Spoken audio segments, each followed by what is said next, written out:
안녕하세요. 김혜니 법무사입니다. 여러분, 채권 추심이 뭐죠?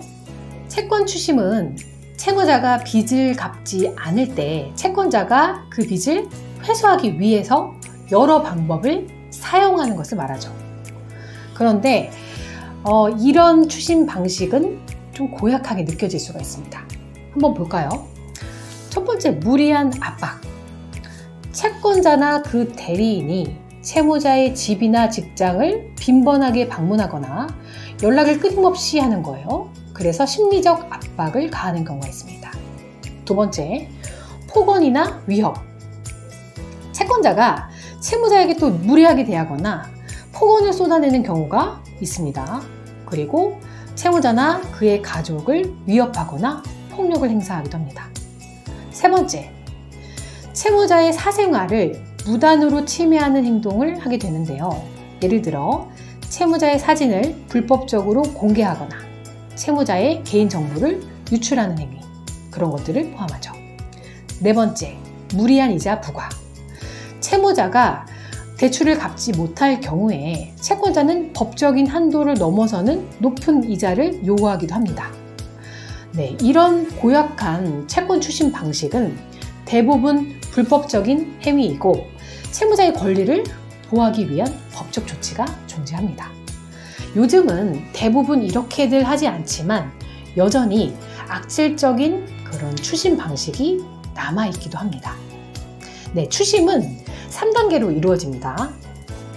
상환 요구, 법적 추심 절차, 그리고 재산 압류 및 경매, 이렇게 나눌 수가 있는데요. 첫 번째, 이 상환 요구는요, 강제성이 없이 말 그대로 변제하라 요구하는 겁니다. 통화나 문자 메시지, 이메일, 서면, 이런 걸 통해서 이루어지죠. 얼마가 연체 중입니다. 미납액 얼마입니다. 이렇게 시작을 하죠, 처음에는. 그러면서 슬슬 채무 불이행 시 불이익에 대한 안내를 하게 됩니다. 여러분들한테 연락이 안 되면 채권자들이 어떻게 할까요? 재산 파악을 좀 하기 위해서 자택이나 근무지, 기타 소재지에 방문을 합니다. 그래서 여러분들 그 방문 예정 문자 받고 굉장히 걱정 많이 하시죠. 보통 이 정도 시점에 채무 해결 방법을 급히 찾으시는 것 같더라고요. 그리고 나서 강제 회수에 대한 법적 조치를 이제 예고하죠. 가압류하겠다, 지급명령 신청하겠다, 경매 신청하겠다, 이거 이야기하죠. 그 내용을 보면요, 보통의 사람이라면 이거 무서워요.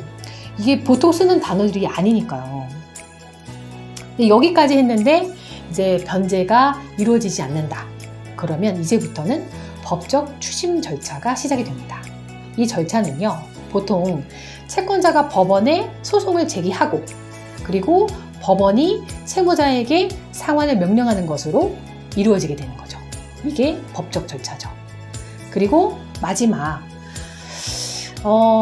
이렇게 그 법원에서 판결문 받았다면 마지막은 재산의 압류 및 경매 절차가 남았는데요. 이거는 법원이 상환 명령을 내리고도 이제 채무자가 상환을 하지 않는다. 그러면 채권자가 채무자 재산을 압류하거나 경매에 붙이는 방식으로 채무를 회수하는 절차입니다. 근데 이 단계에서 많이 물어보시는 게, 채권자로부터 압류가 들어오면 막을 수 없는지 어떻게 해야 되는지 이거 물어보시는데요. 채권자는 이렇게 강제적으로 채권 회수를 하려고 소송을 건 거예요. 그리고 법원도 네가 맞다 하고 허락한 거예요. 그렇기 때문에 여러분들 채무 해결이 안 되면 계속 시달릴 수밖에 없습니다. 그렇기 때문에 여러분들한테 이런 과정을 겪지 마시라고 말씀을 드리고 싶은 거예요. 대출의 근거가 금융기관에 명확히 있잖아요. 그러면 여러분들은요, 반드시 패소하게 되고 채권자들은 강제적으로 여러분들의 예금, 급여, 부동산, 임차보증금, 여러분들의 그 모든 재산에 강제 집행이 가능하단 말이죠.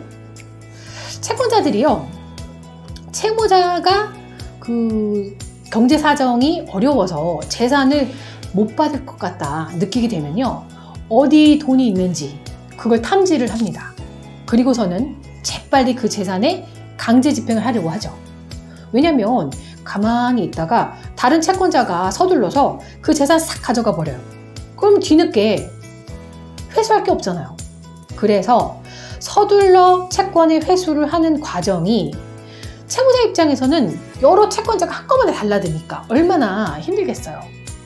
그렇기 때문에 여러분, 채무자 회생법이 있는 겁니다.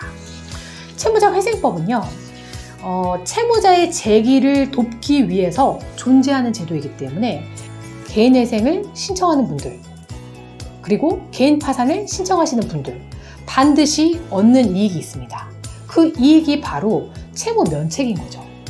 특히나 개인회생은 여러분의 소득 중의 일부를 변제를 해서 그리고 나머지 금액을 원금과 이자를 이제 탕감받겠다 이런 건데, 이 재산, 여러분 재산을 압류해서 가져가게 놔두면 여러분들이 제대로 변제할 수 없잖아요. 그래서 그걸 못하게 제도적 장치를 마련해 놨습니다. 그게 바로 금지명령 신청인 거죠. 그래서 이 개인회생 신청하시고 금지명령을 신청하시면 되는데, 그 경쟁적으로 채무자를 압박하는 걸 막고 채무자도 일부 변제를 하고 채권자들도 공평하게 나눠가지고 이렇게 하자고 하는 게 이 제도입니다. 개인회생 신청하시는 분들요, 최저 변제 이거 찾으시는데 변제율은 본인의 소득과 재산에 따라서 정해지는 겁니다. 소득이 많으면 많이 내는 거고, 재산 많으면 재산 보유하면서 채무 변제 안 한 거니까 재산 가치 이상의 변제를 보장해 줘야 되는 겁니다. 이 원칙으로 돌아가는 게 개인회생입니다. 여러분들 이 추심에 대해서 계속 걱정만 하지 마시고요. 법의 테두리 안에서 최대한 자기 권리 지키시길 바랍니다. 네, 시청해 주셔서 감사합니다.